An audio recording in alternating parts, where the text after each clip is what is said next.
দর্শক আপনারা দেখতে পাচ্ছেন খা বাবা সে কাঁঠাল খাচ্ছে, তার ভুঁড়ির অবস্থাটা দেখেন।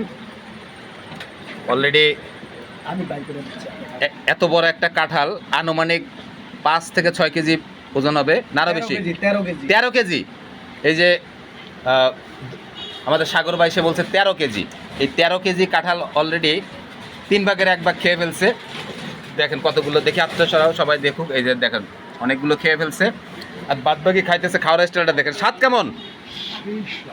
সেই স্বাদ। দর্শক এই খা বাবার কাঁঠাল খাওয়ার স্টাইল দেখে আপনারা মন্তব্য করবেন যে আসলেই সে কত বড় খাদক। আপনাদের মন্তব্য